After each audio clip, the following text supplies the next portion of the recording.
Hi, and welcome to Studio SN. My name is Sara Naumann, and today I want to show you a really easy way to use Spectrum Noir pens and acetate to create a simple plaid pattern. The background of my card is a pattern that I made on acetate, and the color is from Spectrum Noir pens. It's a really easy technique to do, and I love it because it's a fun way to get kind of a hand-drawn look on your cards, and it's also a really fun way, of course, to use your Spectrum Noir pens.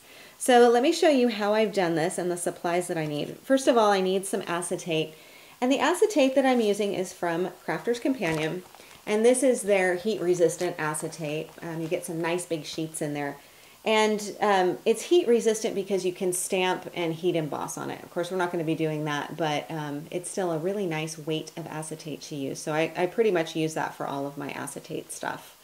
Also, you will need your Spectrum Noir pens, and I'm working with the purples set, and if you've never worked with Spectrum Noir before, this is how the pen package will look. This is like the backing sheet of it, and I always save mine because it tells you which colors are inside the package. So you get 6 pens in a pack, and they'll come, you know, in a plastic piece that's on top of this.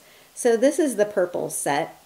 And what's also nice, besides having the letters and the numbers up here, you also have the names printed onto your caps. So it makes it really easy to keep track of what you're using.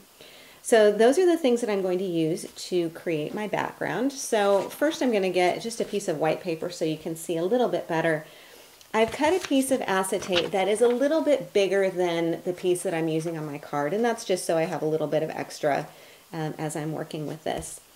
I'm going to work with the broad tip of all of my colors. You can see there's a fine tip and a broad, kind of a chisel tip on each one of these, and I'm going to be using the broad tip for this.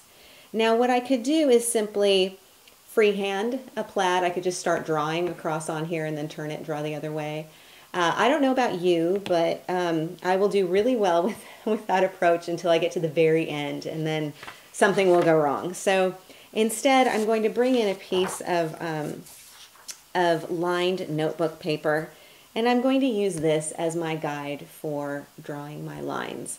So I'm just going to put my acetate piece on here, and I'm aligning, I know you can't really see it, but I'm aligning the top of my acetate with one of the lines on my paper. And I'm going to start with LV2. So I've got LV3, LV2, and PL4. So I'm going to start with LV2, again with the broad tip, and just start drawing. Now I'm going to tilt this a little bit just so it's easier for me to do this.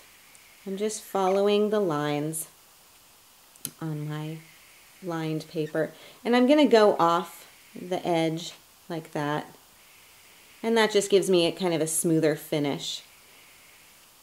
And just alternating, kind of hold this down where I can. You could tape it down, I suppose. So I've got my first lines on there. Then I'm going to go for the LV3, again with that broad tip, and do the alternate lines. So let's come up on here. If they're a little bit wonky, that's okay. If there's some white space showing, that's also okay. Really, the point of the lines is just to give you an initial guideline so you don't end up with lines all running uphill or all downhill. And finish it up like this. So I have my stripes now, and I could leave this as a background because that's kind of fun. Instead, I'm going to turn this way, again aligning the top of my piece with a line on my paper, and then I'm going to work with the PL4.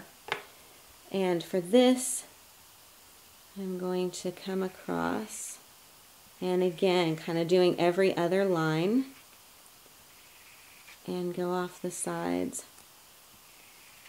like so. And you'll notice that this is actually blending some of the previous color too, so you can anticipate that you'll get a really interesting blend that way.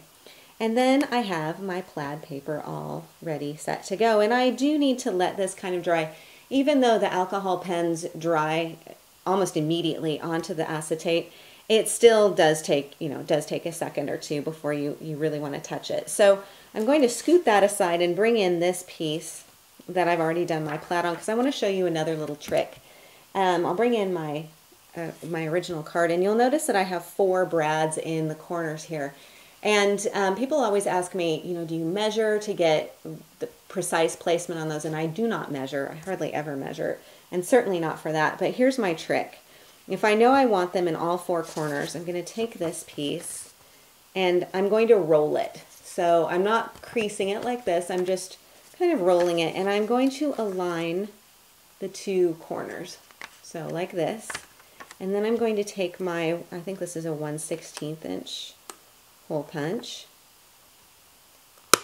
and punch. And then, so I have 2 holes punched at the, you know, top and bottom, if you will. Then I'm going to roll this the other way, and again, align this so you can see my original hole, and then I'm going to use that as my placement to do the other hole punch. And then I'll carry on and do that on the next piece, just holding that in place. And then I will have a hole punched in each corner, and they will be precise. So that's just a little trick that I've learned along the way that makes things a little bit easier. So let me set this aside and bring back in my original card. So I used brads to attach the plaid piece onto white cardstock. And when you put your plaid onto another paper, it will really either highlight the design or it will soften it, just depending on the color that you put behind it. You could even put a pattern paper behind it too, if you wanted to. You can experiment with layering it onto different types of paper. So then I've also got this focal point on here, and this is a black piece of cardstock, and this has been punched with a great big scallop punch. This is a 2.5 inch circle scallop punch, so that's the black. And then the white is white cardstock, and that has been punched with a 1 3/4 inch circle punch. So this was layered on top of the other one. Now this stamped sentiment is from Hot Off the Press, and this is from their birthday greetings stamp set, and it's this little Make-A-Wish right here, which is really cute, and it fits perfectly into that circle area.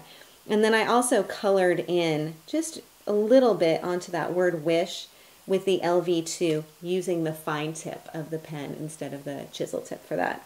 A little brad, this is up on foam tape, and then I added this tie of ribbon and put it down all onto a piece of blue paper and then onto my card. And I'll pull this away and you can see that it's matted onto a white card base. So this is how to create a plaid using acetate and Spectrum Noir pens. I hope you enjoyed the segment today. For more ideas and inspiration, please do stop by my website at saranaumann.com. Thanks so much for watching, and I'll catch you next time.